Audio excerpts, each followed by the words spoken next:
मंडळी नमस्कार. ABC news मराठीमध्ये मी आपल्या सगळ्यांचं पुन्हा एकदा मनापासून स्वागत करतो. आज आपण एक संवेदनशील विषय चर्चेसाठी घेऊन आलो आहोत. तो संवेदनशील विषय आहे बाललैंगिक अत्याचाराचा. गेल्या काही दिवसांमध्ये गेल्या काही महिन्यांमध्ये बाललैंगिक अत्याचाराचं प्रमाण प्रचंड वाढलंय असं बोललं जातंय. प्रसारमाध्यमातून बोललं जातंय, समाज माध्यमातून बोललं जातंय आणि साहजिकच लोकांचा रोष व्यवस्थेवरचा वाढत चाललाय. हे चित्र खरंच खरं आहे का? तर याला काही कारण आहेत का? त्याला साधारणपणे कारण अशी दाखवली जात आहेत की बाललैंगिक अत्याचाराचं प्रमाण दिसतं त्यापेक्षा कितीतरी पटीनं जास्त आहे. त्याचं कारण असं की अनेक गुन्हे नोंदवले जात नाहीत. बालविकास मंत्रालयातर्फे एक सर्वेक्षण करण्यात आलं होतं नुकतंच. त्यात 13 राज्यातील जवळपास 17,000 मुलांचं सर्वेक्षण करण्यात आलं.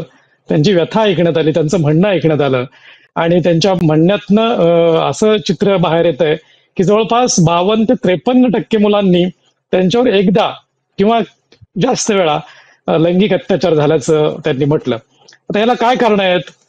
समाज माध्यमांचा वाढता प्रसार, मोबाईल फोनचं वाढतं व्यसन, त्याला असंख्य कारण आहेत. की पालकत्व व्यवस्थित नसणं, अशी अनेक कंगोरे या प्रश्नाला आहेत.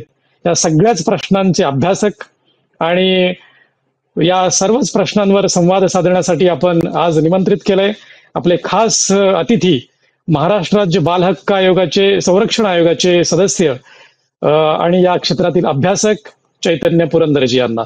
चैतन्यजी, या शो मध्ये मी आपलं मनापासून स्वागत करतो. नमस्कार. मी तुम्हाला पहिल्यांदाच विचारावं वाटतं मला तुम्हाला की नेमका हे चित्र रंगवलं जातं हे खरं आहे का? लहान मुलांवरचे अत्याचार खरंच वाढलेत का?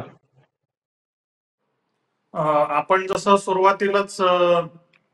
सुरुवात करताना सांगितलं की चित्र जे दिसतंय समाजामध्ये किंवा जे आपण वर्तमानपत्रात वाचत असो किंवा विविध प्रसार माध्यमांच्या माध्यमातून आपल्या समोर जे येते, तर ही वस्तुस्थिती आहे. हे प्रमाण गेल्या काही वर्षामध्ये म्हणा किंवा गेल्या काही महिन्यांमध्ये खूप मोठ्या प्रमाणावर वाढलेलं आहे. आणि हा जो एक समाजामध्ये जी विकृती ज्याला आपण म्हणू शकतो, ती फार मोठ्या प्रमाणावर या निमित्ताने आपल्याला दिसते आणि ती पुढे येते.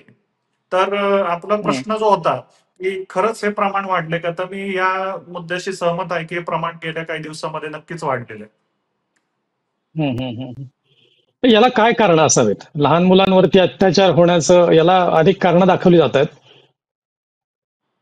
आता सर्वात पहिले म्हणजे अत्याचार वाढलेत हे तर आपण अगदी मान्यच करायला पाहिजे, ते दिसतंय उघडपणे. ही वस्तुस्थिती 100% आहे, ह्याच्यात कुठलंही कोणाचंच दुमत असण्याचं कारण नाही. म्हणजे शासन यंत्रणेने किंवा व्यवस्थेने स्वतःची पाठ थोपटून घेण्यात आणि फार स्वतःची सगळी व्यवस्था एकदम खूप चांगल्या पद्धतीने चालू आणि राज्यातली सगळी बालकं सुरक्षित आहेत असं म्हणणं हे फार म्हणजे चुकीचं ठरेल किंवा ते इनजस्टिस होईल या स्टेटमेंटला. पण आपण जो प्रश्न केलात की याचं कारण काय, मुख्य म्हणजे कारणांवर जर आपण बघायला गेलं तर याला अनेक कारणं आहेत. हे जे बाललैंगिक अत्याचार जे मोठ्या प्रमाणावर जे वाढलेले आहेत, हे एकतर कामाच्या ठिकाणी, म्हणजे समजा आता बहुतेक हे जे प्रकार आहेत हे काही बालगृह आपण म्हणू, बालगृहांमध्ये सुद्धा हे प्रकार झालेले आहेत, आश्रम शाळांमध्ये देखील हे प्रकार झालेले आहेत. त्याचप्रमाणे समजा आपण शाळांमध्ये हा प्रकार खूप वाढलेला आहे गेल्या काही दिवसांमध्ये आणि अनेक ठिकाणी. म्हणजे मध्यंतरी तर रेल्वेच्या डब्यामध्ये देखील या पद्धतीचे अत्याचार झालेले आहेत. आणि ह्याचं जे कारण आपण जर शोधायला गेलो तर कुठेतरी बालक हा समाजामध्ये एक फार दुर्लक्षित घटक असा समाजाचा एकंदर त्याच्याकडे बघण्याचा दृष्टिकोन आहे. कारण सगळ्यात महत्वाची गोष्ट म्हणजे बालकाला मतदानाचा अधिकार नाही. म्हणजे समजा माझ्यावर अत्याचार होतोय असं मला वाटलं आणि शासन किंवा कुठली यंत्रणा ही कमी पडते असं जर त्याला वाटलं, तर तो आपण आपलं रोष मतदानाचे प्रौढ लोक व्यक्त करू शकतो किंवा आपण बोलू शकतो की बाबा माझ्यावर हे झालेलं आहे. पण दुर्दैवाने म्हणा किंवा आपली व्यवस्था म्हणा की आपल्याला हा जो व्हॉइस आहे, बालकांचा जो आवाज आहे, तो कुठेतरी दाबला जातो. त्यांना त्या पद्धतीने व्यक्त होता येत नाही. त्यांना पटकन ही गोष्ट कळून येत नाही की बाबा असं असं आपल्या बाबतीत झालंय. ते त्यांना वर्षांनी कळतं, 2 वर्षांनी कळतं किंवा इमिजिएट सुद्धा जरी कळलं तरी ते लगेच रिपोर्ट हम्म, करत नाहीत. आणि ह्या सगळ्या गोष्टींचा हम्म, म्हणजे बालक ही नादान आहेत किंवा ती अगदीच इनोसंट आहेत, त्यांना काहीच कळत नाही. हा जो नैसर्गिक आहे, शेवटी आपण देखील लहानाचे मोठे झालेले आहेत. आपले लहान वयामध्ये आपल्याला हम्म, अनेक गोष्टी कळत नव्हत्या, आपण ते बघून सोडून द्यायचो. तर हा जो प्रकार आहे बालकांमध्ये, जी मानसिकता आहे, ती बालकांची मानसिकता हेरून कुठेतरी बालकांवर अत्याचार करणं आणि त्याच्यापासून आपलं स्वतःचं लैंगिक समाधान करून घेणं, हम्म, हा प्रकार वाढलेला आहे. आणि ही एक विकृतीच आहे, म्हणजे याला आपण हम्म, दुसरं काही नाव देऊ शकत नाही. आणि दुर्दैवाने हा प्रकार हम्म, जो चाललेला आहे, हा गेल्या काही दिवसांमध्ये मी बघत आहे किंवा गेल्या काही महिन्यांमध्ये किंवा आमच्याकडे आयोगाकडे देखील, आमचे आयोग हा एक अर्धन्यायिक दर्जा असलेली संस्था, आमच्या पुढे अनेक प्रकरणांचे हम्म, सुनावण्या होत असतात. आणि जी पुष्कळशी प्रकरणं येतात ही नातेसंबंधांमधनं काही झालेली असतात, काही शाळांमध्ये झालेले असतात, काही जसं आपण मगाशी म्हटलं की अ, विभक्त कुटुंब पद्धती असेल किंवा पती पत्नीमध्ये वाद असतील, घरामध्ये कौटुंबिक वातावरण चांगलं नसेल, तर मग त्याचा राग कुठेतरी बालकावर काढायचा, म्हणजे बालकाला मारहाण करायची किंवा हम्म, मग अशा पद्धतीने हा सगळा प्रकार आहे. म्हणजे फक्त लैंगिक अत्याचार हा मुद्दा नाही, लैंगिक अत्याचार हा तर आहेच, पण बालकाचं फिजिकली असॉल्ट त्याला करणे, हा देखील हम्म, एक हम्म, प्रकारचं लैंगिक अत्याचारच आहे, असं मला वाटतं. हम्म, हम्म, हम्म, अगदी बरोबर मुद्दे तुम्ही हे काढले. या अनुषंगाने मला पुढे जावं वाटतं की गेल्या काही काळामध्ये काही बातम्या आपल्या वाचनात आल्या की एखाद्या कुटुंबावरती सूड उगवण्यासाठी, एखाद्या कुटुंबाला धडा शिकवण्यासाठी म्हणून मुलाचं लैंगिक शोषण करून त्याला मारलं गेलं. एक्झॅक्टली. किंवा बरोबर आहे, बरोबर. दुसऱ्याही काही बातम्या अशा वाचण्यात आल्या की अशी एक त्याच्या पाठीमागे एक अंधश्रद्धाही च्याही 2-3 बातम्या वाचण्यात आल्या की मुलावरती लैंगिक अत्याचार केले म्हणजे काही धनसंपत्तीत वाढ होते किंवा आणखी काही अशा पद्धतीचे विकृत जी मनोवृत्ती आहे, अशी काही आहे का? यात कितपत तथ्य आहे? नाही, नाही, आहे. आता पहिला जो मुद्दा आहे तो मी मगाशी बोलल्याप्रमाणे, की घरगुती जे काही वातावरण असतं, म्हणजे उदाहरण द्यायचं हम्म, झालं तर मी आता काही 2-3 केसेस आमच्याकडे आलेले आहेत किंवा येत असतात बरेच वेळेला. म्हणजे हम्म, हा सगळा रनिंग हे आहे विषय. तर त्यातनं मला असं दिसून येतं, की बरेचदा काय होतं, की आता हल्लीच्या युगामध्ये दोघंही नवरा आणि बायको दोघंही कामावर जातात, दोघंही नोकरदार आहेत. मग घरी हम्म, समजा त्यांचे पूर्वी आपल्याला माहिती की आपल्या घरी मोठं कुटुंब असायचं, आजी आजोबा असायचे, आपली कोणी भाऊ हम्म, बहीण असायचे. आता हल्ली बहुतेक करून भाऊ बहीण म्हणजे एखाद किंवा जास्तीत जास्त 2 मुलं असतात. पण ती दोन्ही मुलं हम्म, आणि आजी आजोबा नाहीत. आजी आजोबा कुठेतरी एकतर त्यांच्यापाशी नसतात किंवा कुठेतरी दुसरीकडे राहत असतात किंवा एक वृद्धाश्रमात गेलेले असतात. म्हणजे सगळ्याचं जर आपण मूळ पाहिलं तर ही कुटुंब पद्धती याला थोडीफार काही प्रमाणामध्ये जबाबदार आहे. म्हणजे मी जसं सांगितलं की हम्म, आई वडील दोघेही कामावर गेलेले आहेत. त्यानंतर त्या मुलाला समजा काही बोलायचं असेल, त्याला मुलाशी जो सुसंवाद साधायचा असेल, तर शेवटी स्वाभाविक नैसर्गिकपणे मुलगा हा आईलाच काही गोष्टी सांगू शकतो किंवा ते बालक आईशी किंवा आपल्या हम्म, पालकांशी संवाद साधू शकतं.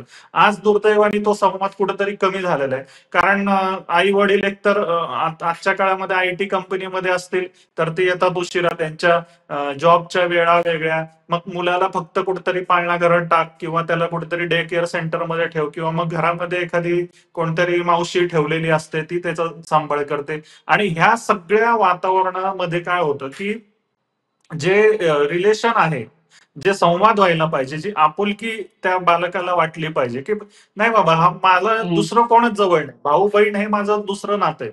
पण सगळ्यात प्रथम नातं कुठलं आहे तर माझे आई बाप आहेत. आणि दुर्दैवाने आज काय झालेले, की आई बाप हेच फ्रस्ट्रेट झालेले आहेत, नैराश्य त्यांना आलेले. कारण का? तर कामाचं हम्म, प्रेशर. म्हणजे समजा कंपनीमध्ये काही त्यांना टास्क दिलेला असेल, तर तो तुम्हाला तानच. माहिती आहे आता कोरोनाच्या काळात किंवा अजूनही अनेक कंपन्यांमध्ये वर्क फ्रॉम होम चालू असतं. मग तिकडे आई वडील हम्म, रात्रभर ते लॅपटॉप याच्यावर ऑनलाईन बसलेले असतात. इकडं शेवटी सकाळ झाली की बालकाला त्याच्या शाळेत जायचं. म्हणजे ही मी तुम्हाला शहरी भागातली परिस्थिती सांगतोय, पण जवळपास ही परिस्थिती सगळ्या ठिकाणी अशाच पद्धतीने आहे. सगळीकडेच. मग ते वर्क प्रेशर जे आहे, मग ते वर्क प्रेशर जे आहे ते कोणावर काढायचं? तर मग ते सगळ्यात सोपा ऑप्शन किंवा सोपा हम्म, पर्याय काय? तर लहान मूल.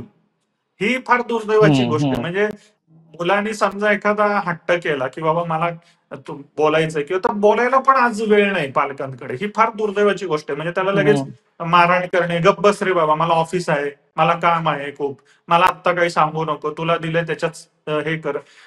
ह्या पद्धतीने जे वातावरण घराघरांमध्ये आज होतंय, तर ही फार म्हणजे दुर्दैवाची गोष्ट आहे. आणि हा मी शहरी दुर्दैवाची भागातला गोष्ट. तुम्हाला प्रकार सांगितला.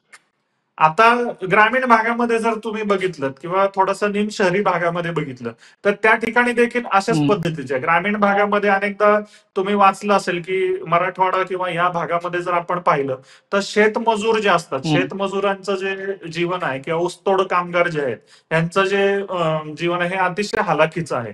त्यांना एके ठिकाणी त्यांचं काम नसतं, त्यांना इकडून तिकडे प्रवास करायला लागतो. अशा गोष्टी पोटापाण्यासाठी त्यांना अगदी म्हणजे खूप कष्ट करावे लागतात. मग अशा परिस्थितीमध्ये ते जे मूल असतं ते कुठंतरी त्यांनी एखाद्या पाडावर ठेवलेलं असतं, शेतावर ठेवलेलं असतं.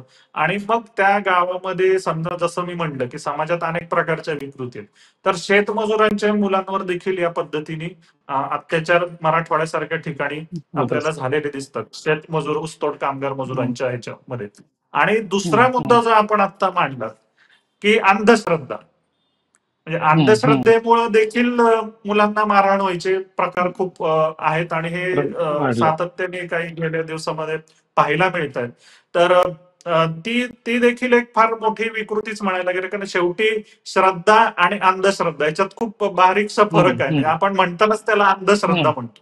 म्हणजे ह्या एक प्रकारचा अंधविश्वासच आहे की बाबा त्या बालकाला कोणीतरी मग बुवाबाजीकडे कोणीतरी सांगतं आणि मग जातं, नाही नाही तुमच्या घरामध्ये बालकाचं असं आहे त्यामुळे त्याचं.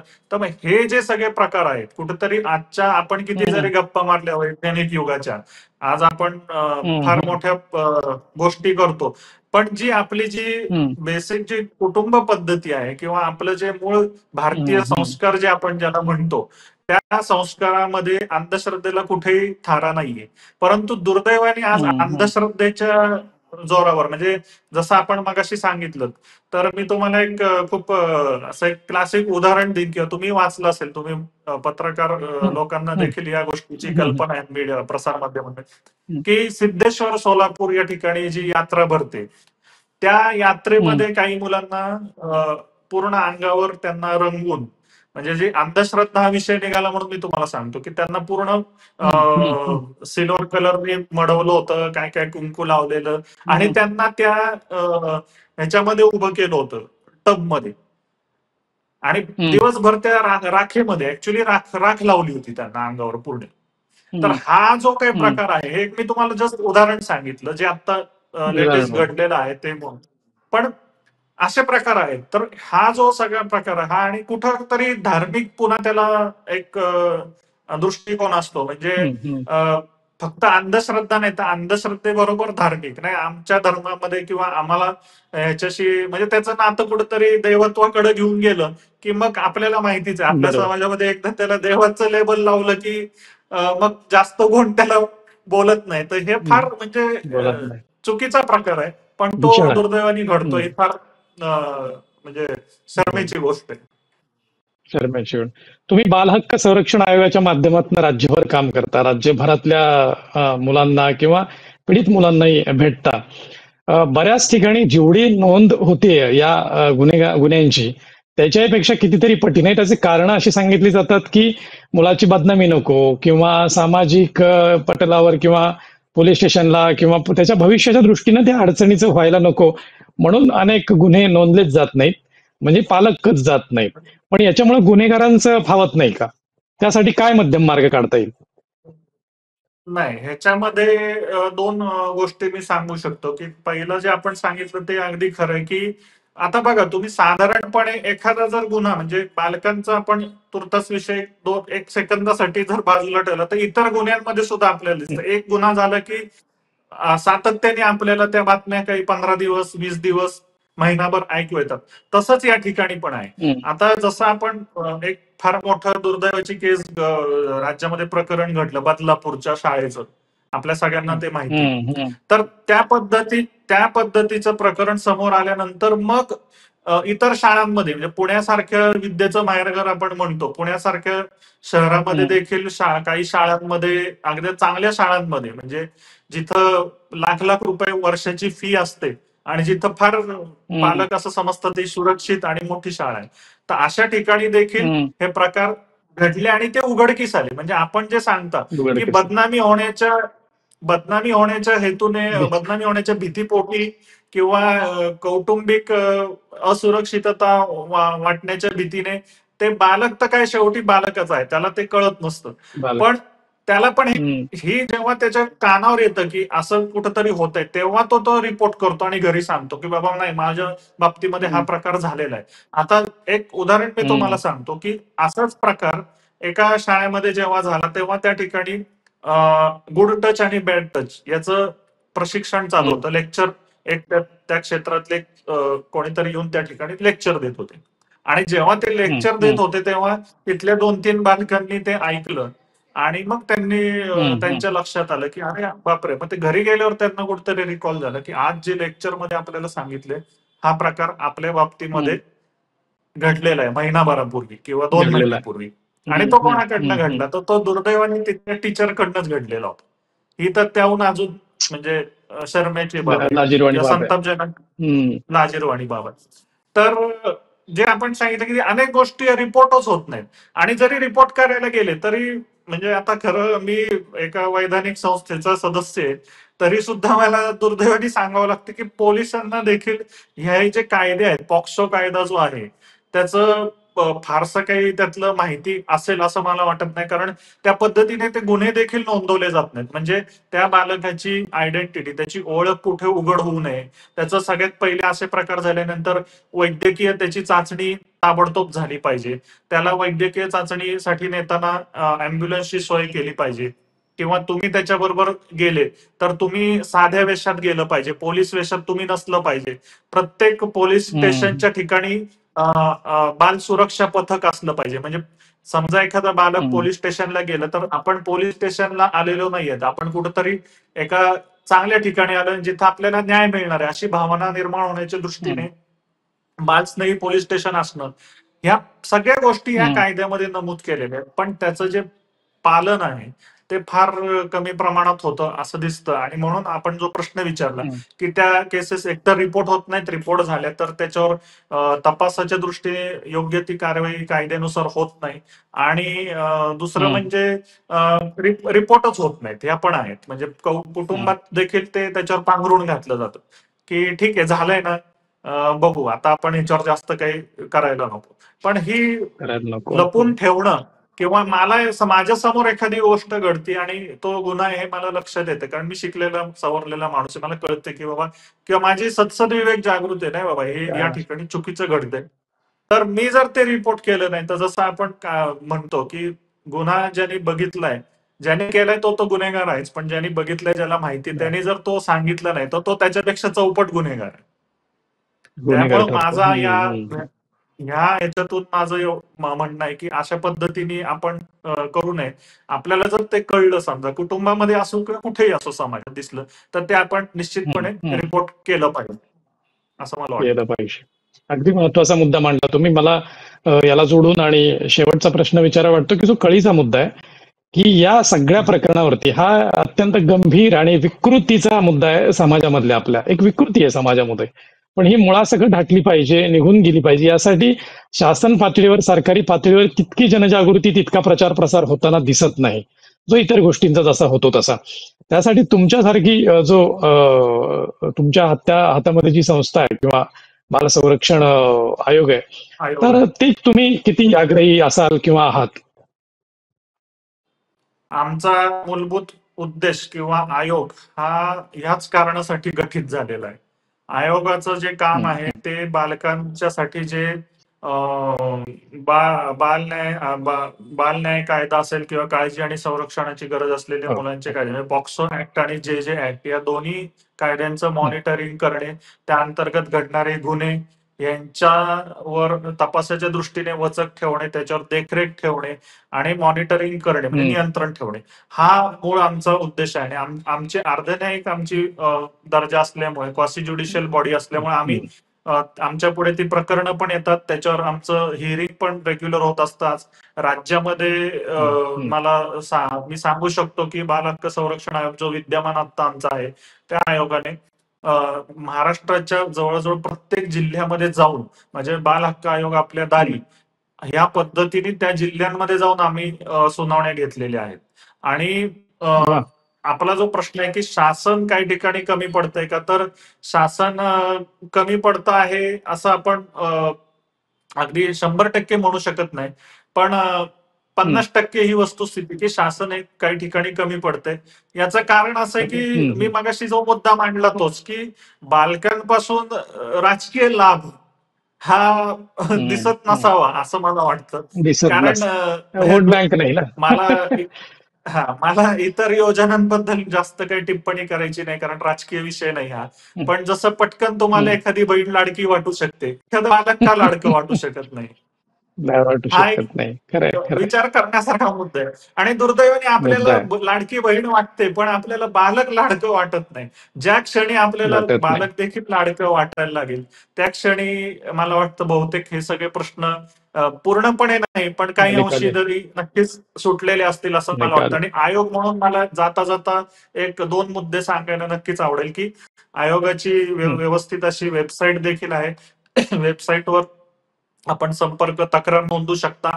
दुसरं म्हणजे आमचं चिराग ऍप म्हणून आहे बाल हक्क आयोगाचा. आपण प्ले स्टोअरवर जाऊन ते डाउनलोड केलं तर चिराग नावाचं जे ऍप आहे त्याच्यावरती देखील आपण तक्रारी नोंदवू शकता. त्याचप्रमाणे बाल रक्षा अभियान म्हणून आम्ही आता गेल्या 2 महिन्यापासून एक नवीन सुरू केलंय. त्याचं आता 17 तारखेला एक पोस्टरचं प्रकाशन आहे माननीय शिक्षण मंत्र्यांच्या हस्ते मुंबईला. तर अशा पद्धतीचे जे जनजागृतीपर जेवढं काही करावं लागतंय, म्हणजे अगदी मनापासून म्हणा किंवा अगदी जे जे आम्हाला करणं शक्य आहे ते सगळं आयोग म्हणून आम्ही निश्चितच या बाबतीमध्ये करतोय. शासनाचा देखील आम्हाला चांगल्या पद्धतीचा त्याला पाठिंबा मिळतोय. शासन देखील अशा मिळतं. उपक्रमांना पाठिंबा देते. फक्त त्याच्यामध्ये सातत्य राहणं, म्हणजे एकच तुम्ही कार्यक्रम घेतला आणि झालं असं न होता त्याच्यामध्ये सातत्य राहणं, सातत्य राहिलं तरच हा विषय कुठेतरी चांगल्या पद्धतीने समाजापुढे जाईल आणि जनजागृती होईल असं मला वाटतं. तर एवढंच मला या निमित्ताने सांगायचं. अगदी महत्वाचे मुद्दे मांडले चैतन्यजी आपण, की बालसंरक्षण हक्क आयोगाच्या माध्यमातून आपण राज्यभर वेगवेगळे मुद्दे मांडताय आणि वेगवेगळ्या पद्धतीने मुलांची काळजी किंवा त्याच्यावरती पूर्ण नियंत्रण आणि लक्ष ठेवून तुम्ही आहात. त्यामुळे बरेचसे प्रश्न मार्गी लागलेले आहेत. शासनही बऱ्यापैकी प्रयत्न करत आहे, परंतु म्हणावं तितके अजून प्रयत्नशील नाही. अनेक क्षेत्रामध्ये काम होणं बाकी आहे. आणि ज्या वेळेला जसं एखादी बहीण लाडकी वाटते तसं मुलंही लाडकं वाटावं. कारण ती अजून वोट बँक नसल्यामुळं त्यांच्याकडे तितकंसं लक्ष नाही. पण ही नाही, आणि समाजातली ते आपले विकृतीच आहे. याला भविष्य आहे. कुठले मुलं ही आपलं भविष्य. भविष्य आहे शेवटी. अगदी अगदी. तर त्या दृष्टीनं त्यांच्याकडे लक्ष दिलं. हे कुठल्याही एका संघटनेचं, कुठल्याही एका आयोगाचं किंवा कुठल्याही एका यंत्रणेचं हे काम नाही. सर्वांनी त्याकडं जातीनं आणि डोळ्यात तेल घालून लक्ष ठेवलं तर ही विकृती मुळासकट नाही, चैतन्यजी म्हणतात तसे, परंतु काही अंशी तरी आपल्याला हटवण्यात आपल्याला निश्चित यश येऊ शकतं. चैतन्यजी, आपण आपल्या अत्यंत व्यग्र दिनक्रमातनं वेळ काढून एबीसी न्यूज नेटवर्कसाठी आपण संवाद साधलात. अत्यंत महत्वाच्या अशा मुद्द्यावरती आपण आपली मतं या ठिकाणी मांडलीत. अतिशय परखड, सडेतोड आणि स्पष्ट अभ्यासपूर्ण मांडणी केलीत, विश्लेषण केलं. त्याबद्दल एबीसी न्यूज मराठीतर्फे मी आपल्याला मनापासून धन्यवाद देतो. या भागात आपण इथेच थांबूयात. भेटूया पुढच्या भागात. थँक्यू. धन्यवाद. धन्यवाद. ताज्या बातम्यांसाठी पाहत रहा एबीसी मराठी न्यूज.